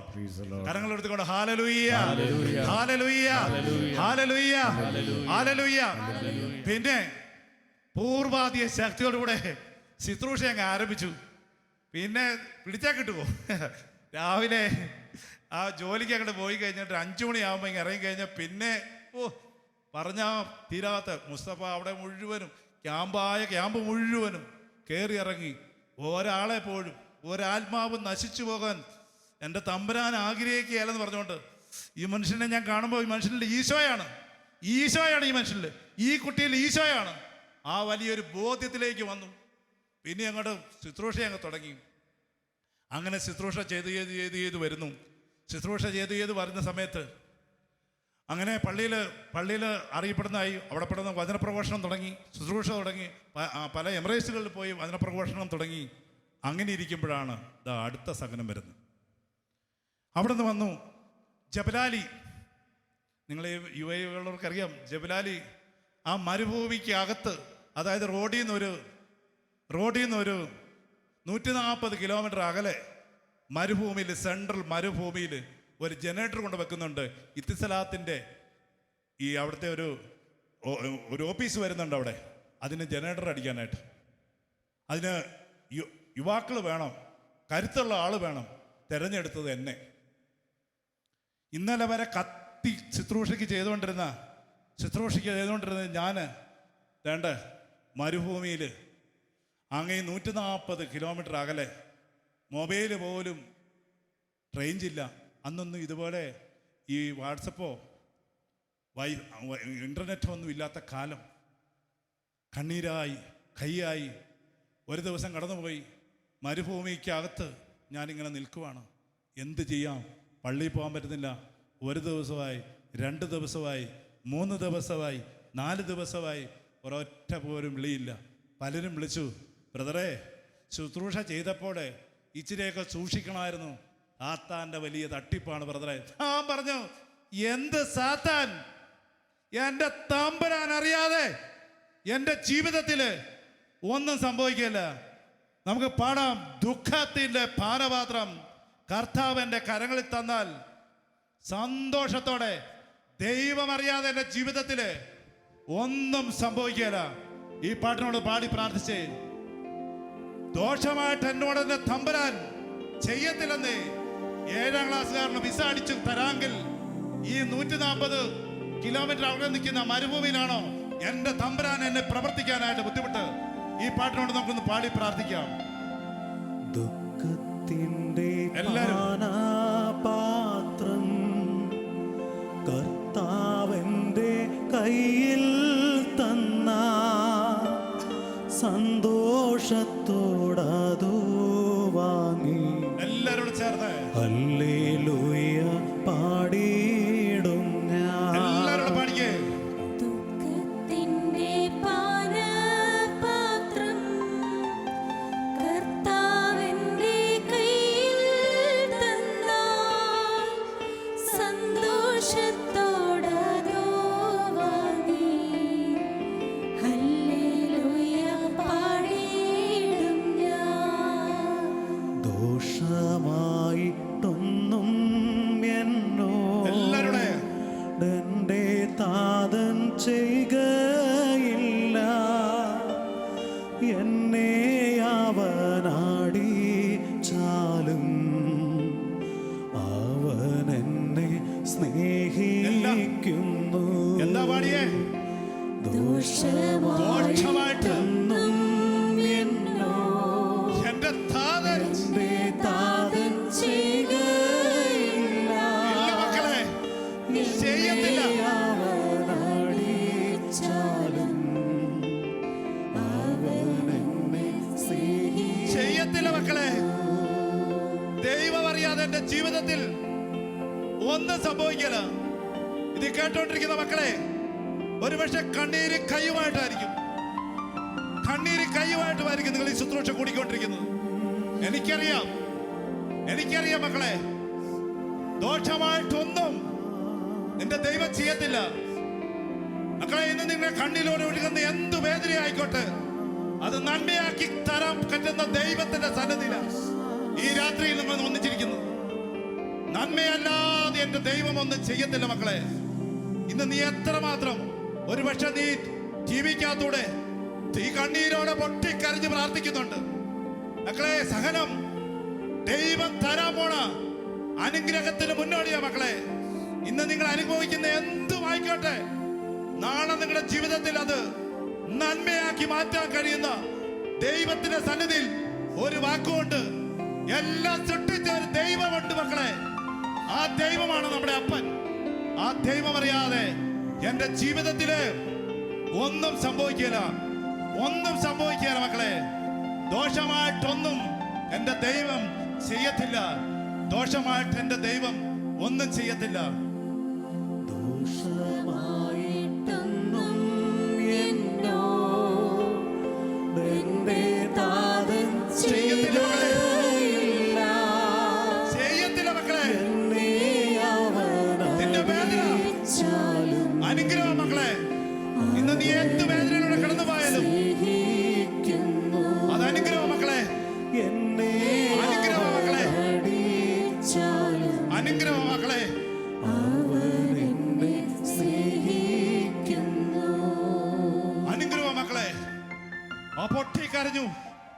ആരുമില്ല, മൊബൈലിൽ ഒരു കോളും ഇല്ല, എനിക്കാരുമില്ല. എന്റെ തമ്പുരാൻ ബഹുമാനപ്പെട്ട നായികപ്പുറപ്പറ്റി പറഞ്ഞിട്ടുണ്ട്, സഹനത്തിന് നിമിഷത്തില് എന്താ നമ്മൾ ചെയ്യേണ്ടത്? നിരാശയിലോട്ട് പോവുകയല്ല ചെയ്യേണ്ടത്. അന്ന് വരെയും ദൈവം തന്ന നന്മയുണ്ട്. ആ നന്മയെ ഓർത്ത് നന്ദി പറഞ്ഞ് പ്രാർത്ഥിക്കണം. ഇത് കഴിഞ്ഞിട്ട് ദൈവം എൻ്റെ ജീവിതത്തിൽ തരാൻ പോണ അനുഗ്രഹത്തിന് മുന്നേ കണ്ടുകൊണ്ട് നന്ദി പറഞ്ഞ് സ്തുതിക്കണം മക്കളെ. അല്ലാതെ എൻ്റെ ക്രിസ്ത്യാനി നീ ദുഃഖിച്ചിരിക്കാനുള്ളതല്ല. ഈ സമയം നിന്റെ ജീവിതത്തിൽ കഴിഞ്ഞ കാലങ്ങളിൽ ദൈവം തന്ന അനുഗ്രഹത്തിന് നീ നന്ദി പറഞ്ഞ് പ്രാർത്ഥിക്കണം. ഇനി ദൈവം ഇത് കഴിഞ്ഞ് എൻ്റെ ജീവിതത്തിൽ തരാൻ പോണ അനുഗ്രഹത്തിന് നന്ദി പറഞ്ഞുകൊണ്ട് മുന്നേൽ കണ്ടുകൊണ്ട് പ്രാർത്ഥിക്കണം. കരങ്ങൾ ഉയർത്തിക്കൊണ്ട് hallelujah hallelujah hallelujah hallelujah hallelujah. ഞാൻ 10 ദിവസം മുന്നോട്ട് പോയി. ഞാൻ അവിടെ നിന്നോട് സ്തുതിക്കുകയും പ്രാർത്ഥിക്കുകയും പരിശുദ്ധ മാതാവിനോട് കൊന്തയെല്ലി പ്രാർത്ഥിക്കും. അമ്മേ, ഒരിക്കലും തളർന്നു പോകലമ്മേ. അമ്മ കുരിശിന്റെ താഴെ നിന്നതുപോലെ ഈ സഹനത്തിന് നിമിഷത്തിൽ നിൽക്കാനുള്ള ഒരു കൃപ പരിശുദ്ധ അമ്മേ എനിക്ക് തരണമേ എന്ന് പറഞ്ഞുകൊണ്ട് ഞാൻ പ്രാർത്ഥിക്കും. അങ്ങനെ പ്രാർത്ഥിച്ചു. രാത്രിയിൽ ഞാനിങ്ങനെ കിടന്നുറങ്ങുവാണ്. മരുഭൂമിയാണ്. മരുഭൂമിയിൽ ഇങ്ങനെ ഒരു രാത്രി കാലങ്ങളാണ്. രാത്രിയിൽ ഒരു മരുഭൂമി ജീവിച്ചവർക്കറിയാം, ഒരു വല്ലാത്ത കാറ്റുണ്ട്, ഭയങ്കര ഒച്ച ഭൂതമിട്ടുണ്ട്. ഈ പ്രേതം ഇങ്ങനെ വരുന്നവരുടെ സിനിമയ്ക്കതാണ്, അതുപോലെയാണ്. എനിക്കറിയാം. ഞാൻ അവിടെ നിന്നുകൊണ്ട് കട്ടിലിൻ്റെ മണ്ടയിൽ ഇങ്ങനെ സ്തുതിച്ച് പ്രാർത്ഥിക്കും. എന്നോട് കർത്താവ് പറയാണ്, നീ പുറത്തിറങ്ങ്. എൻ്റെ ഈ ദേഹത്താരെ തൊട്ടി എഴുന്നേപ്പിച്ചിട്ട്, നിങ്ങൾക്കറിയാം ഏലി അതൊന്നും വിശദീകരിച്ച് പറയാൻ പറ്റത്തില്ല. ഏലിയെ ഇങ്ങനെ ശുശ്രൂഷയൊക്കെ ചെയ്തിട്ട് കർമ്മേൽ മലയുടെ മുകളിൽ ദൈവത്തിൻ്റെ സാന്നിധ്യം കൊണ്ടുവന്ന് ബാലിൻ്റെ പ്രവാചകന്മാരെ എല്ലാം നശിപ്പിച്ചിട്ട് ജെസബേൽ പറയുന്നുണ്ട് ഏലിയായോട്, 24 മണിക്കൂർക്കകം നിന്നെ ഞാൻ കൊന്നുകളയെന്ന് പറഞ്ഞു. ഏലിയ ഓടുന്നുണ്ട് മരുഭൂമി കൂടെ. ഏലിയ അവിടെ നിന്നുകൊണ്ട് വേദനിച്ച് നിന്ന പോലെ ഞാൻ ആ മരുഭൂമിയിൽ നിൽക്കുവാണ്. പെട്ടെന്ന് ഇത് ഡോറ് തുറന്ന് പുറത്തിറങ്ങാൻ പറഞ്ഞു. എനിക്ക് എവിടുന്ന ശബ്ദം വന്നതെന്ന് അറിയത്തില്ല. എന്തേലും ആട്ടെ, എൻ്റെ ദൈവം അറിയാതെ എൻ്റെ ജീവിതത്തിൽ ഒന്നും സംഭവിക്കില്ല. നിന്റെ ദൈവവും കർത്താവുമായ ഞാൻ നിന്റെ വലത് കൈ പിടിച്ചിരിക്കുന്നു. ഞാനാണ് പറയുന്നത്, ഭയപ്പെടേണ്ട, ഞാൻ നിന്റെ കൂടെ ഉണ്ട്. അത് ആ വചനം എൻ്റെ മനസ്സിലേക്ക് ഇങ്ങനെ കടന്നു വരുക. ദൈവം എൻ്റെ കൂടെയുണ്ട്, ദൈവം എൻ്റെ കൂടെയുണ്ട്. തുറന്നു പുറത്തിറങ്ങി ആ ജനറേറ്ററിൻ്റെ മറുവശത്ത് വരാൻ പറഞ്ഞു. ആ മറുവശത്ത് വരുമ്പോൾ ഞാൻ അവിടെ നോക്കുമ്പോൾ ഒരു അങ്ങേയറ്റത്ത് വലിയൊരു പ്രകാശം കാണുവാണ്. എന്നോട് കർത്താവ് പറയുക, അത് ക്യാമ്പാണ്, അവിടെ ഒത്തിരി പേര് വേദനിച്ച് കഴിയുന്നുണ്ട്, നീ അങ്ങോട്ട് പോകണമെന്ന് പറഞ്ഞു. ഞാൻ നേരം വെളുക്കുമ്പോൾ ഒരു 5 മണിയാകുമ്പോഴത്തേന് നീ പോകാൻ പറഞ്ഞു. ഞാൻ വന്നു, കയറി കടന്നു, വെട്ടമൊക്കെ ഞാൻ കണ്ടു. എനിക്ക് മനസ്സിലായി ഇത് ദൈവത്തിൽ നിന്നുള്ളൊരു സന്ദേശമാണ്. ഞാൻ കയറി കടന്നു. വൈകുന്നേരം 5 മണിയായി. നിങ്ങൾക്കറിയണം, മരുഭൂമിയാണ്, ചുറ്റിനും മരുഭൂമിയാണ്. ഭയങ്കര പാമ്പും തേളും എല്ലാം ഉള്ളതാണ്. സേഫ്റ്റി ഷൂ എല്ലാം ഇട്ട് ഞാൻ, ഇത് ദൈവത്തിൽ നിന്നുള്ള സന്ദേശമാണോ ദൈവമേ? ഞാൻ എന്നാണേലും ഈ വചനം പറഞ്ഞ് പാമ്പുകളുടെ മേലും തേളുകളുടെ മേലും ശത്രുവിൻ്റെ സർവ്വശക്തിയുടെ മേലും ചവിട്ടി നിൽക്കാൻ നിനക്ക് ഞാൻ അധികാരം തന്നിരിക്കുന്നു. ഈ വചനം പറഞ്ഞുകൊണ്ട് ഞാൻ എന്ത് ചെയ്തു? ആ മരുഭൂമി കൂടെ അങ്ങ് ആ വെട്ടം കണ്ട ആ ഭാഗത്തിലേക്ക് ലക്ഷ്യമാക്കി ഞാൻ നടന്നു. ഞാൻ നടന്നു. അപ്പോൾ എനിക്ക് മനസ്സിലായി ഇത് ക്യാമ്പാണ്. ഞാൻ അവിടെ ചെന്നു. മക്കളെ, പറഞ്ഞാൽ വിശ്വസിക്കുകയില്ല, 10,000 പേര് തിങ്ങി പാർക്കുന്ന ഒരു ക്യാമ്പാണ്. ഞാൻ അവിടെ ചെന്നു. ഞാനപ്പോൾ ഒരു കൊന്തയിട്ട ചേട്ടനെ കണ്ടു. 1 കണ്ടു, 2 കണ്ടു. ഞാൻ ചോദിച്ചു, മക്കളെ, നിങ്ങളിവിടെ പള്ളിയിൽ പോകാറുണ്ടോ? എൻ്റെ പൊന്ന സഹോദരാ, ഇവിടെ പള്ളി ഉണ്ടെന്നൊന്നും അറിയത്തില്ല. ഞങ്ങളൊരു ചതിവിൽപ്പെട്ട് വന്നിരിക്കുന്നതാണ്. 1.5 ലക്ഷം രൂപ നാട്ടിൽ കൊടുത്തു. 7 മാസമായിട്ട് ശമ്പളമില്ല. ഞങ്ങൾക്ക് ഭക്ഷണമില്ല, ബുദ്ധിമുട്ടാണ്, വേദനയാണ്. കണ്ണീരോടെ അവർ പറയാൻ തുടങ്ങി.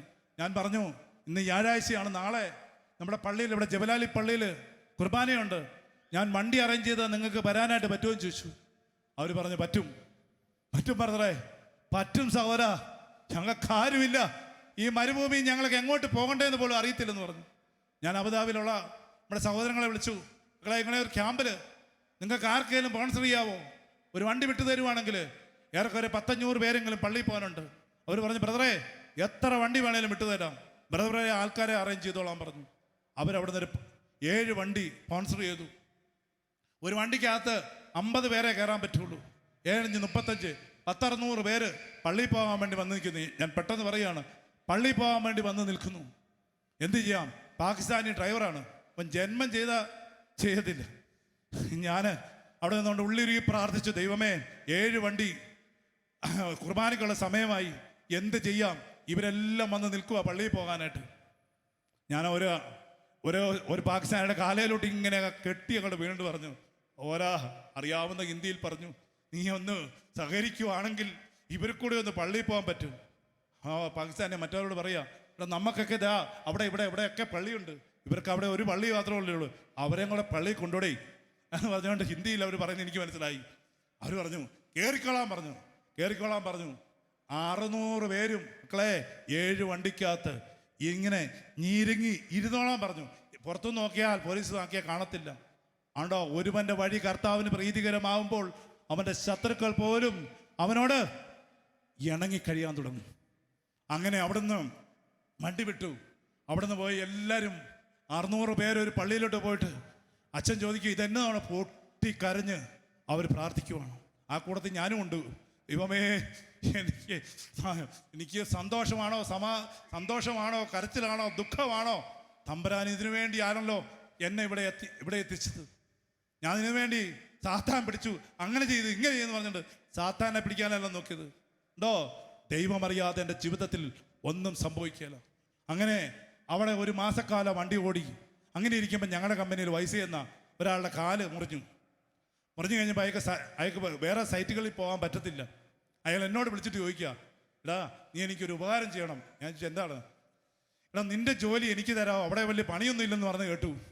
2 വർഷത്തെ കോൺട്രാക്ട്, എന്നോട് 2 വർഷം അവിടെ ജോലി ചെയ്യണമെന്ന് പറഞ്ഞോണ്ടാ അവിടെ നിന്ന് കമ്പനി എന്നെ അയച്ചിരിക്കുന്നത്. അയാൾ പറഞ്ഞു, ഞാൻ വരട്ടെ? ഞാൻ പറഞ്ഞു, എൻ്റെ പൊന്ന് ചേട്ടാ, പോരെ, എന്നാ ശരി. ഞാൻ തിരിച്ച് അതേ ഭാഗത്തേക്ക് പിന്നെയും നമ്മളിതാ ശുശ്രൂഷകളെല്ലാം ആരംഭിക്കുന്നു. പല എമറേറ്റ്സിൽ പോണു, കൗൺസിലിങ്ങും ശുശ്രൂഷയും തുടങ്ങി. അങ്ങനെ ഇരിക്കുമ്പോൾ എനിക്ക് ഡ്രൈവിങ്, ഞാൻ ഈ പണി ചെയ്തുകൊണ്ട് അവർക്ക് കമ്പനിക്ക് എന്നോടൊരു ഒരു സന്തോഷമൊക്കെ തോന്നി. അങ്ങനെ അവിടുന്ന് ഡ്രൈവിങ്ങിൻ്റെ പേപ്പർ തരുവാണ്.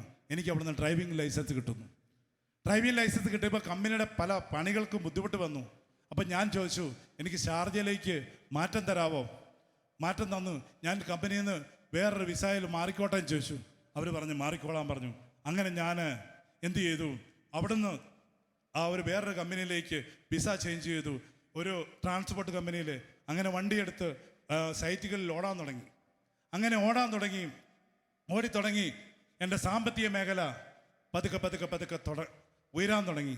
അങ്ങനെ ഇരിക്കുമ്പോഴാണ് അങ്ങനെ ഇരുന്നപ്പോഴാണ് ഒരു സഹോദരനോട് പറഞ്ഞു, ബ്രദറെ നമുക്ക് കമ്പനി തുടങ്ങിയേക്കാമെന്ന് പറഞ്ഞു. 10 പൈസ നമുക്ക് 50-50 പാർട്ണർഷിപ്പിൽ ബ്രദർ വർക്ക് പിടിച്ചാൽ മതി, ആ വർക്കിൻ്റെ ലാഭം കൊണ്ട് നമുക്ക് കമ്പനി തുടങ്ങാമെന്ന് പറഞ്ഞു. പറഞ്ഞാൽ വിശ്വസിക്കാൻ പറ്റാത്ത പ്രവൃത്തി. മക്കളെ, ക്ലീനിങ് സെക്ഷനിൽ ഞാൻ ജോലിക്ക് വന്ന ഞാൻ അവിടെ ഒരു കമ്പനി UAE തുടങ്ങാറായി. Praise the lord. ഹല്ലേലൂയ. കരങ്ങൾ എടുത്തുകൊണ്ട് ഹല്ലേലൂയ, ഹല്ലേലൂയ, ഹല്ലേലൂയ, ഹല്ലേലൂയ. അങ്ങനെ നമ്മുടെ സാമ്പത്തിക മേഖല പതുക്കെ അങ്ങ് ഉയരാൻ തുടങ്ങി. സാമ്പത്തിക മേഖലയിൽ ഞാൻ പറഞ്ഞില്ലേ, ഞാനൊരു കണ്ടത്തിൽ വന്നിരുന്ന, ആദ്യം നിങ്ങൾ പറഞ്ഞപ്പോൾ നിങ്ങൾ വിളിച്ചോ, ഒരു കണ്ടത്തിൽ വരുന്നത് ഞാൻ പൊട്ടി ഞാൻ കരയൂന്ന് പറഞ്ഞിരുന്നു. ആ പൊട്ടി ഞാൻ കരയൂന്ന് പറഞ്ഞ ആ സ്ഥലത്ത് ഒരു 10-16 ഏക്കർ സ്ഥലമാണ്, ഈ കണ്ടമാണ് ഈ പാടം. ആ പാടത്ത് നമുക്കൊരു 30 സെൻറ്റ് സ്ഥലമുണ്ട്. അത് മാത്രം കരയായിട്ട് കടന്നു വന്നു. ഒരു അച്ഛൻ പ്രാർത്ഥിച്ചിട്ട് പറഞ്ഞു, ഇവിടെ നിനക്കൊരു ദൈവാനുഗ്രഹം കടന്നു വരുന്നുണ്ട്. അപ്പം ബഹുമാനപ്പെട്ട നായിക്കുംപറമ്പിൽ അച്ഛൻ അവിടെ വരും. അച്ഛനെ കൊണ്ട് ഞാൻ അന്നേരം പല സ്ഥലങ്ങളിലൊക്കെ ശുശ്രൂഷയ്ക്ക് പോകുന്നുണ്ട് എന്ന് പറഞ്ഞു. അങ്ങനെ അച്ഛൻ പ്രാർത്ഥിച്ചിട്ട് പറഞ്ഞു, അച്ഛാ ദൈവാനുഗ്രഹം ആണോ, പ്രാർത്ഥിച്ചിട്ടാണോ പറഞ്ഞേ? അതെ. എടാ കിട്ടൂടാ, പ്രാർത്ഥിക്കടാ. അങ്ങനെ ഞാൻ പറഞ്ഞു. ഒരു ദിവസം അവിടെ ചെല്ലുമ്പോൾ ഞങ്ങളുടെ കണ്ടം മാത്രം കരയായി. Price the Lord. വേണമെങ്കിൽ വീട് വെക്കാമെന്ന് പറഞ്ഞു. അവിടെ നിന്നുകൊണ്ട് തന്നെ അവിടെ വീട് വെച്ചു. Price the Lord. സാമ്പത്തിക മേഖലയിലുള്ള ആ ബുദ്ധിമുട്ടുകളെല്ലാം മാറി. അവിടെ സമയത്ത് എനിക്ക് പെട്ടെന്ന് എൻ്റെ ഇടയ്ക്കൂടെ പറയാൻ പറ്റിയില്ല. 2 കുഞ്ഞുങ്ങളുണ്ടായി. മൂത്തയാളുടെ പേര് ഇമ്മാനുവൽ, രണ്ടാമത്തെ ആളുടെ പേര് തെരേസ. 2 കുഞ്ഞുങ്ങളെ കിട്ടി. സന്തോഷമായിട്ട് മുന്നോട്ട് പോയി. അങ്ങനെ ഇരിക്കുമ്പോൾ എനിക്കൊരു ധാരണ, ദൈവമേ ഇതും കൊണ്ട് ഇങ്ങനെ മുന്നോട്ട് പോയി കഴിഞ്ഞ് കഴിഞ്ഞാൽ ഇത് ശരിയാവോ? ഇത്തിരി സമ്പത്ത് അല്ലല്ലോ, നമ്മൾ അതിനു വേണ്ടി അല്ലല്ലോ. ഇപ്പം ഈ സമ്പത്തുള്ള സമയത്തും ജോലിയുള്ള സമയത്തും എപ്പോഴാണേലും ശുശ്രൂഷ വിട്ടിട്ടുള്ള ഒരു പരിപാടി ഞാൻ ഒരിക്കലും കൈവരികയല്ല. എപ്പോഴും ശുശ്രൂഷയ്ക്ക് വേണ്ടി ഞാൻ ഊന്നൽ കൊടുക്കും. ശുശ്രൂഷ മുന്നോട്ട് കൊണ്ടുപോയി. അങ്ങനെ ഇരിക്കുമ്പോൾ ഞാൻ പണ്ട് പോട്ടയാശ്രമത്തിൽ പല ആവശ്യങ്ങൾക്ക് വേണ്ടി ഞാൻ ഡിവൈനിൽ പോട്ടയാശ്രമത്തിൽ വരാറുണ്ട്. അങ്ങനെ പോട്ടയാശ്രമത്തിൽ ഞാൻ കടന്നു വരുമ്പോൾ അങ്ങനെ ഒരു ജാനകി അമ്മ സാക്ഷ്യം പറയുകയാണ്. എൻ്റെ പേര് ജാനകി അമ്മ. ഞാൻ ഈ പോട്ടയിൽ വരുമ്പോൾ ഏതാണ്ട് 13 മാസമായിട്ട് ഞാൻ ഈ പോട്ടയിൽ എല്ലാ ദിവസവും വന്ന് അനുദിന ശുശ്രൂഷ കൂടുന്നുണ്ട്. അപ്പോഴൊക്കെ എനിക്ക് ഈ അവസ്മാര രോഗം മാറാൻ വേണ്ടിയാണ് ഞാൻ ഈ ധ്യാന കേന്ദ്രത്തിൽ ഈ പോട്ടയാശ്രമത്തിൽ വന്ന് വചനം കേൾക്കാൻ തുടങ്ങിയത്. അങ്ങനെ ഈ 13 മാസവും ഞാൻ വരുമ്പോൾ എൻ്റെ അവസ്മാര രോഗത്തിന് യാതൊരു കുറവുമില്ല. ഞാൻ രാവിലെ വീഴുന്നുണ്ട്, ഉച്ചയ്ക്ക് വീഴുന്നുണ്ട്, ചിലപ്പം 2 ദിവസം കൂടുമ്പം പിന്നെ വീഴും. അങ്ങനെ വന്നുകൊണ്ടിരിക്കുന്നു. അങ്ങനെ നിന്നു. ഇപ്പോൾ ഒരു 2 മാസമായിട്ട് 3 മാസമായിട്ട് ഇപ്പം എനിക്ക് വീഴ്ചയൊന്നുമില്ല. എൻ്റെ രോഗമൊക്കെ മാറി. എന്നിട്ട് ഈശോയെ നന്ദി എന്ന് പറഞ്ഞു. പിന്നെ ഈ ജാനകിയമ്മ മൈക്കിൻ്റെ ഫ്രണ്ടിൽ നിന്ന് മാറുന്നില്ല. മൈക്കിൻ്റെ മുന്നിൽ നിന്ന് മാറാത്തവ് ഞാൻ ചെയ്തത് എന്താ? ജാനകിയമ്മ എന്നോട് അവിടെ പറയുവാണ്, എൻ്റെ ഈശോയ്ക്ക് വേണമെങ്കിൽ ഞാൻ വന്ന ദിവസം വേണമെങ്കിൽ എൻ്റെ ഈശോയ്ക്ക് എന്നെ തൊടായിരുന്നു. അന്നെങ്ങാനും എന്നെ തൊട്ടാറെങ്കിൽ, ഞാൻ ആദ്യ ദിവസം എന്നെ തൊട്ടാറെങ്കിൽ ഞാൻ അവിടെ നിന്നുകൊണ്ടൊരു 4 അലലിയാൻ പറഞ്ഞ് 2 മെഴുതിരിയും കത്തിച്ച് ഞാൻ അവിടെ നിന്ന് പോകുമായിരുന്നു. ഞാൻ പോകാഞ്ഞത് എന്തുകൊണ്ട്? ഞാൻ ഈ നീണ്ട 13 മാസക്കാലം ഞാൻ പോട്ടയാശ്രമത്തിൽ എല്ലാ ദിവസവും ഒന്ന് വചനം കേട്ടുകൊണ്ട് ഞാൻ യേശുവിനെ രക്ഷകനും നാഥനുമായിട്ട് സ്വീകരിച്ചു. Praise the lord. ഞാനും എൻ്റെ കുടുംബവും ഇന്ന് മാമോദിസ സ്വീകരിക്കാൻ തയ്യാറായിരിക്കുകയാണ്. Praise the lord. Hallelujah, hallelujah, hallelujah. അതെൻ്റെ ജീവിതത്തിൽ എന്നുമുണ്ട്. എൻ്റെ തമ്പുരാൻ ഒറ്റ നിമിഷം കൊണ്ട് വേണമെങ്കിൽ എൻ്റെ ജീവിതത്തിൽ വലിയ അത്ഭുതം പ്രവർത്തിക്കാൻ പറ്റുന്ന ദൈവമാണ്. ചിലപ്പം എൻ്റെ ജീവിതത്തിലേക്ക് അനുഗ്രഹം വരുന്നില്ലെങ്കിൽ നിങ്ങൾ അതോർത്തൊന്നും വിഷമിക്കരുത്. കർത്താവിൻ്റെ കരത്തിൻ്റെ കീഴിൽ നിങ്ങൾ താഴ്മയോടെ നിൽക്ക്. തക്ക സമയത്ത് ദൈവം നിങ്ങളെ ഉയർത്തിക്കൊള്ളും. Praise the lord. ഹല്ലേലൂയ. കരങ്ങൾ എടുത്തുകൊണ്ട് hallelujah, hallelujah, hallelujah, hallelujah, hallelujah, hallelujah. അങ്ങനെ ഞാൻ ഈ സമ്പത്തും ഇതിനെ രണ്ടിനും ഇടയിൽ കിടന്ന് ഞെരുങ്ങുവാണ്. രാവിലെ ഈ ബിസിനസിൻ്റെ പരിപാടിയായിട്ട് സൈറ്റുകളിൽ പോകണം, ഉച്ച കഴിഞ്ഞാണെങ്കിൽ ഈ ശുശ്രൂഷയായിട്ട് ക്യാമ്പിൽ പോകണം. എന്ത് ചെയ്യും ദൈവമേ, ഇതേത് തിരഞ്ഞെടുക്കും? അങ്ങനെ ഇരിക്കുമ്പോഴാണ് ഫിലിപ്പിയർക്കായ ലേഖനം 1-ാം അധ്യായത്തിൻ്റെ 20 തൊട്ടുള്ള വചനങ്ങൾ കർത്താവ് ഒരു സന്ദേശമായിട്ട് തരുവാണ്. നമുക്കൊന്ന് വായിച്ച് കേൾക്കാം. ഫിലിപ്പിയർക്കായ ലേഖനത്തിൽ 1-ാം അധ്യായത്തിൻ്റെ 20 തൊട്ടുള്ള വചനങ്ങൾ. ആകയാൽ എനിക്കൊന്നിലും ലജ്ജിക്കേണ്ടി വരികയില്ലെന്നും മറിച്ച് പൂർണ്ണ ധൈര്യത്തോടെ എപ്പോഴും എന്ന പോലെ ഇപ്പോഴും ക്രിസ്തു എൻ്റെ ശരീരത്തിൽ ജീവിതം വഴിയോ മരണം വഴിയോ മഹത്വപ്പെടണമെന്നും എനിക്ക് തീവ്രമായ ആഗ്രഹവും പ്രതീക്ഷയുമുണ്ട്. എനിക്ക് ജീവിതം ക്രിസ്തുവും മരണം നേട്ടവുമാണ്. ശാരീരികമായി ഇനിയും ഞാൻ ജീവിക്കുകയാണെങ്കിൽ ഫലപ്രദമായ ജോലി ചെയ്യാൻ സാധിക്കും. എങ്കിലും ഏതാണ് തിരഞ്ഞെടുക്കേണ്ടതെന്ന് എനിക്കറിഞ്ഞുകൂടാ. ഇവ രണ്ടിനുമിടയിൽ ഞാൻ ഞെരുങ്ങുന്നു. എങ്കിലും എൻ്റെ ആഗ്രഹം മരിച്ച് ക്രിസ്തുവിനോടുകൂടിയായിരിക്കാനാണ്. കാരണം അതാണ് കൂടുതൽ ശ്രേഷ്ഠം. കണ്ടോ? Price the Lord. Praise the Lord. അപ്പൊ ഞാൻ ഇങ്ങനെ ഇരുന്ന് വിഷമിക്കുവാണ്. കുറെ സമ്പത്ത് കിട്ടിയിട്ട് തന്നെ കാര്യം അല്ല. നശിച്ചു കിടക്കുന്ന ഈ ക്യാമ്പിൽ കിടക്കുന്ന വ്യക്തികളെ അവർ ഈശോയിലോട്ട് അടുപ്പിച്ച തമ്പുരാൻ അസാധ്യമായിട്ട് ഒന്നുമില്ലെന്നേ. ആത്മാക്കളാണ് വലുത്. ഞാൻ ഈ സമ്പത്ത് കൊണ്ട് ഒരുവിധം എൻ്റെ കടങ്ങളൊക്കെ വീട് വെച്ചു, ഇതെല്ലാം ചെയ്തു. എൻ്റെ രണ്ടിൻ്റെ ഇടയിൽ കിടന്ന് ഞാൻ ഇങ്ങനെ ഞെരുങ്ങുവാണ്. അങ്ങനെ ഇരിക്കുമ്പോഴാണ് കാനായ ഓർത്തഡോക്സുകാർക്ക് വേണ്ടി ബഹുമാനപ്പെട്ട നായിക്കും പറപ്പിച്ചൽ 3-ാം ട്രിപ്പ് ധ്യാനം നടത്താനായിട്ട് വരുന്നത്. ഞാൻ അച്ഛനോട് പറഞ്ഞു, അച്ഛാ ഇങ്ങനെ ഒരു ആഗ്രഹം എൻ്റെ മനസ്സിൽ കിടന്ന് ഇങ്ങനെ ഞെരുങ്ങുവാണ്, എന്താ ചെയ്യേണ്ടത്? ബിസിനസ്സാണ്. നിങ്ങളോട് തുറന്ന് പറയുമ്പോൾ ഇച്ചിരി കള്ളത്തരമൊക്കെ ഇല്ലാതെ ബിസിനസ് മുന്നോട്ട് കൊണ്ടുപോകാൻ പറ്റത്തില്ല. അപ്പം ഇതുകൂടെ എങ്ങനെ കൊണ്ടുപോകും? അച്ഛൻ പറഞ്ഞു, നിനക്ക് എന്നാ ഉചിതമായിട്ട് തോന്നുന്നേ? ഞാൻ പറഞ്ഞു, സമ്പത്തല്ല ദൈവം, ദൈവമാണ് സമ്പത്ത്. നീ ദൈവത്തെ അങ്ങ് മുറുകെ പിടിക്കും, ഒരു വഴി ദൈവം തുറക്കും. എൻ്റെ ജീവിത പങ്കാളിയോട് ഞാനിത് ഷെയർ ചെയ്തു. ജീവിത പങ്കാളിയോട് ഞാൻ പറഞ്ഞു, എന്താ കാര്യം എന്ന് പറയാൻ ഞാനിങ്ങനെ ഞെരുങ്ങാൻ കാരണമുണ്ട്. നമ്മുടെ ബെന്നി സാറില്ലേ, ഈ ബെന്നി സാറ് ബാങ്കിലൊരു ഉദ്യോഗസ്ഥനായിരുന്നുള്ള കാര്യം നിങ്ങൾക്കറിയോ? ആദ്യകാലങ്ങളിൽ ആദ്യകാലങ്ങളിലൊരു ഉദ്യോഗസ്ഥനാണ്. അപ്പോൾ പുള്ളി ഫുൾ ടൈം ശുശ്രൂഷയിലോട്ട് വേണോ വേണ്ടയോ എന്ന് അറിയാൻ വേണ്ടി ഞാൻ ഇപ്പോഴും ഓർക്കുന്നുണ്ട്. പുള്ളി പല പ്രാവശ്യം വന്ന് നായിക്കും പറമ്പലച്ചനെയും പനകിലച്ചനെയും മാറി കാണും. അന്ന് ഞാൻ ഡിവൈനിലുണ്ട്. ഞാനന്ന് സാറിനോട് സംസാരിക്കും. സാറിനോട് എന്നോട് പതുക്കെ ഒരു ആലോചന എടുക്കണം. അപ്പോൾ എനിക്കും ഒരു തീർച്ചയുണ്ട്.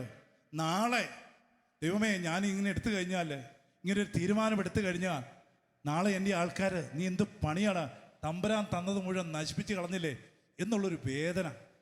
ഒരു ദിവസം ഞാനിങ്ങനെ ഇരിക്കുമ്പോഴും എനിക്ക് മനസ്സിലായി, എൻ്റെ യേശുവാണ് എനിക്ക് വലുത്. ഒരു വലിയൊരു ബോധ്യം, എൻ്റെ ദൈവം അറിയാതെ എൻ്റെ ജീവിതത്തിൽ ഒന്നും സംഭവിക്കില്ല. ഞാൻ എൻ്റെ പാർട്ണറോട് പറഞ്ഞു, കമ്പനി ഞാൻ നിർത്തുന്നു. Price the Lord. അങ്ങനെ 8-9 വർഷക്കാലം ഞാൻ എന്ത് ചെയ്തു? അതൊന്നും വേണ്ട, ഫുൾ ടൈം ദൈവ ശുശ്രൂഷയിലേക്ക് തിരിച്ചു വരാനായിട്ട് തീരുമാനമെടുത്തു. അങ്ങനെ ക്യാമ്പുകളായി, അവിടെ ശുശ്രൂഷയിലായി, അവിടെ എല്ലാം എന്നെ പറ്റുന്നത് പോലെ അവിടെ ഒരു 8-9 വർഷം ശുശ്രൂഷയിൽ ഞാൻ മുന്നോട്ട് പോയി അങ്ങനെ നിന്നു. ഇപ്പോൾ ഈ കൊറോണ വന്നു, പെട്ടെന്ന് പറഞ്ഞ് തീർക്കുവാണ്. കൊറോണ വന്നു കഴിഞ്ഞപ്പോൾ ശുശ്രൂഷകളൊക്കെ പതുക്കെ കുറയാൻ തുടങ്ങി. ആൾക്കാരെ കാണാനുള്ള ബുദ്ധിമുട്ട് വന്നു. അങ്ങനെ എനിക്ക് തോന്നി 22 വർഷം 98-ലാണ് ഞാൻ ഗൾഫിൽ ആദ്യമായിട്ട് ചെല്ലുന്നത്. അവിടെ നിന്നും അങ്ങനെ അതൊക്കെ 21 വർഷം ഞാൻ അവിടെ ഗൾഫിൽ ശുശ്രൂഷ ചെയ്തു. ഇപ്പോൾ തിരിച്ച് ഞാൻ നാട്ടിലേക്ക് തിരിച്ചു പോന്നു. ഫുൾ ടൈം ഇപ്പോൾ നാട്ടിൽ തന്നെയാണ്. ഞാൻ കാഞ്ഞിരപ്പള്ളി രൂപതയിൽ സെൻറ്റ് പോൾ ചർച്ചിൻ്റെ നമ്മുടെ മാർപ്പാപ്പയുടെ പേരിലുള്ള ആകെ ഒരു ചർച്ച് ഇന്ത്യയിലുള്ളത് അത് കാഞ്ഞിരപ്പള്ളിയിലാണ്. അതിൽ വികാരിച്ചൻ നമ്മുടെ പ്രസാദച്ചൻ്റെ കൂട്ടത്തിൽ കൗൺസിലിംഗ് ശുശ്രൂഷ ചെയ്ത് അച്ഛനെ സഹായിച്ച് മുന്നോട്ട് പോയിക്കൊണ്ടിരിക്കുന്നു. Price the lord. Hallelujah, hallelujah.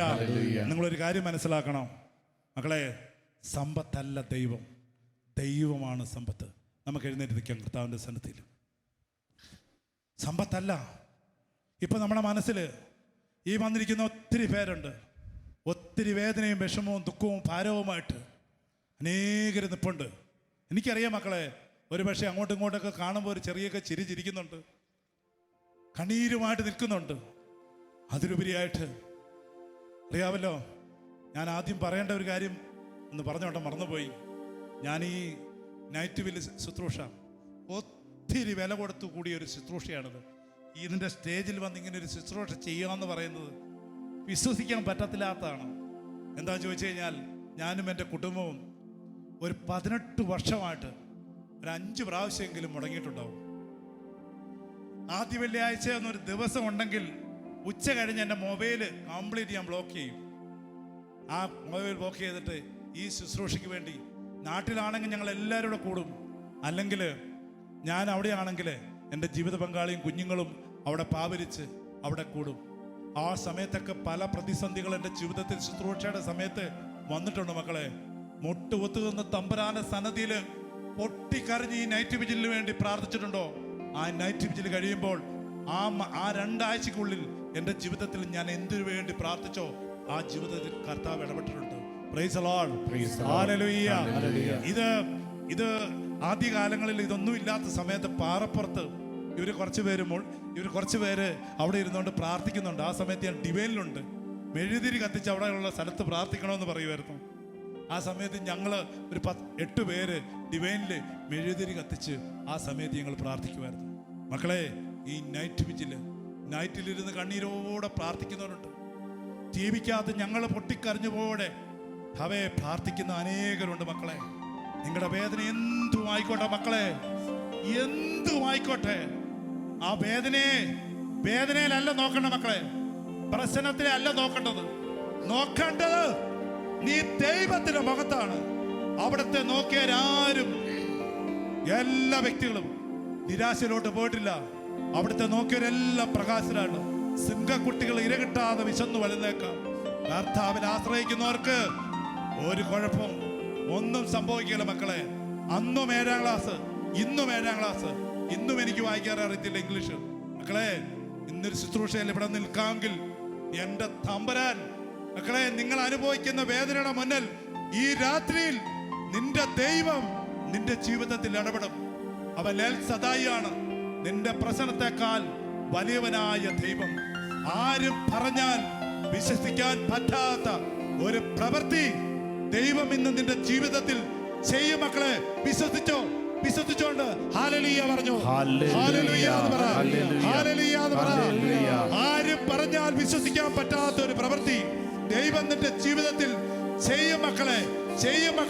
വിശ്വസിച്ചോണ്ട് നീ ഹല്ലേലൂയ പറഞ്ഞു പ്രാർത്ഥിക്കൂ. കർത്താവേ, കണ്ണീരും കയ്യുമായിട്ട് ഈ ടിവിക്കകത്ത് കൂടുന്ന മക്കള്, ആ മക്കളോട് നിങ്ങളുടെ കരങ്ങളിരുത്തി പറഞ്ഞു മക്കളെ, ഇത് നിങ്ങളുടെ ജീവിതത്തിലെ ഈ സഹനം വരും കാലങ്ങളിൽ ദൈവം തരാമാണ്, അനുഗ്രഹത്തിന് മുന്നോടിയാണ്. എവിടെ വന്ന് ഞാൻ സാക്ഷ്യപ്പെടുത്തുന്ന തീരുമാനമെടുക്കും മക്കളെ, തീരുമാനമെടുക്ക്. അനുഗ്രഹമാണ് മക്കളെ. ഈ പാട്ടിനോട് ചേർന്ന് നമുക്ക് പാടി പ്രാർത്ഥിക്കാം. തളരരുതേ മനമേ,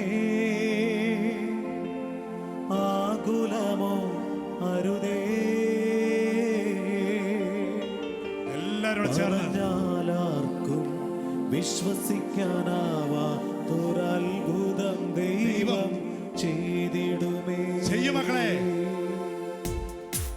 കരങ്ങൾ അടിച്ചുകൊണ്ട് പാടി പ്രാർത്ഥിച്ചേ.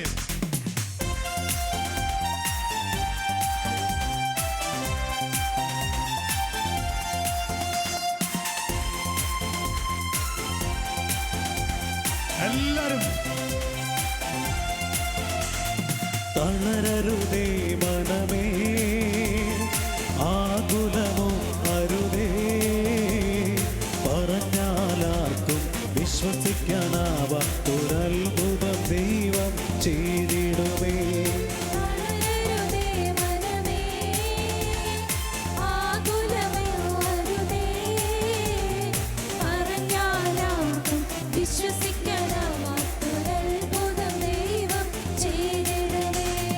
തപ്പുകളാലെ കിന്നരമോടെ സ്തുതിച്ചിടുക മനമേ,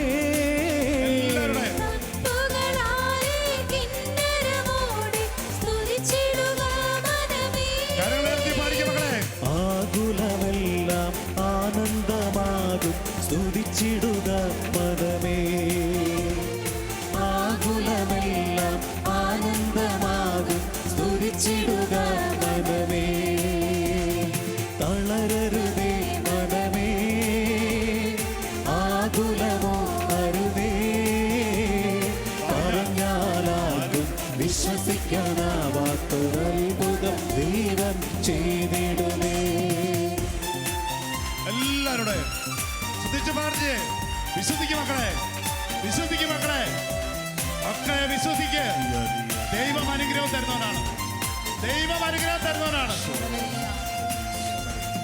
മരുഭൂമിയിലെ പൊരിവയിലിൽ നീ കരയുവതോ മനമേ?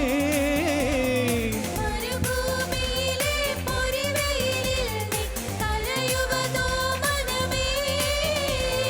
മരുഭൂമിയിലെ പൊരിവയിലിൽ നീ കരയുവതോ മനമേ? മരുഭൂമിയിലെ പൊരിവെയിലിൽ നീ കരയുവതോ മനമേ? ആകാറിൻ്റെ നിലവിളി കേട്ട് ദൈവം ഇറങ്ങി വരും, ഉറവയെ തുറന്നു തരും. ആകാറിന്റെ നിലവിളി കേട്ട് ദൈവം ഇറങ്ങി വരും, ഉറവയെ തുറന്നു തരും.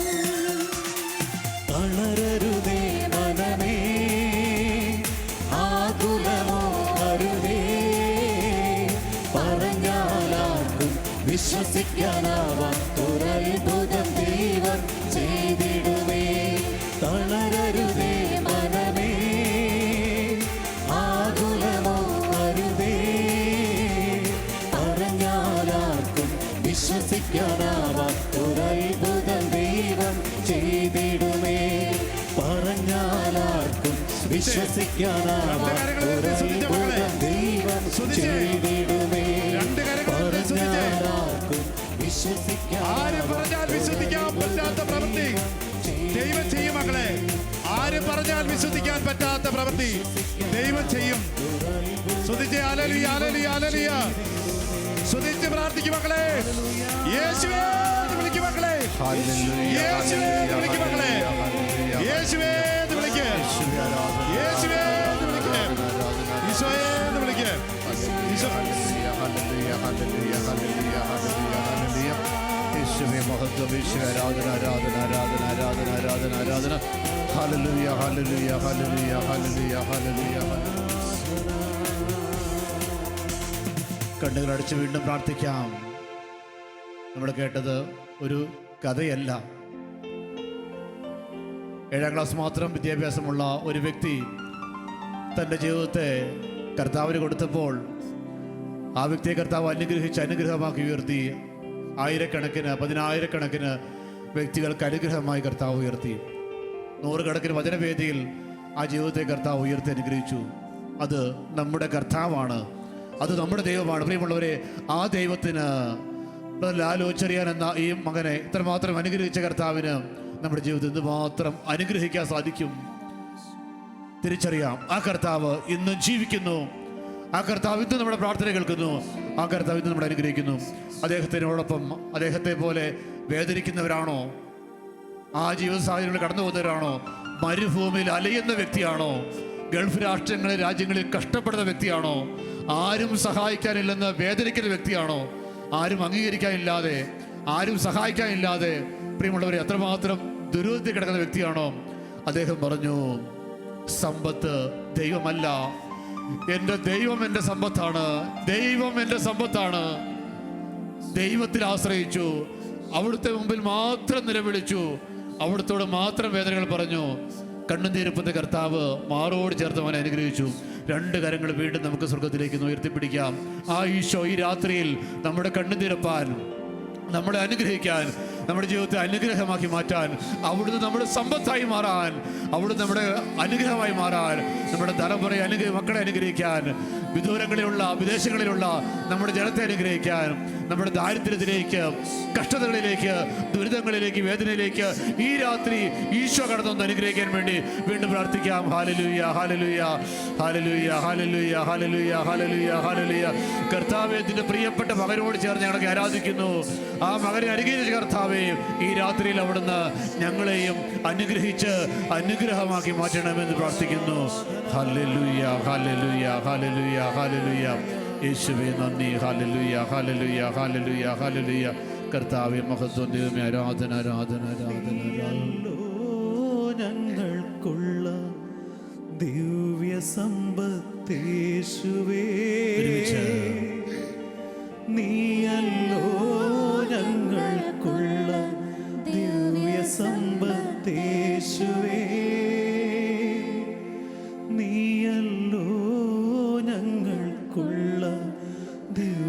സം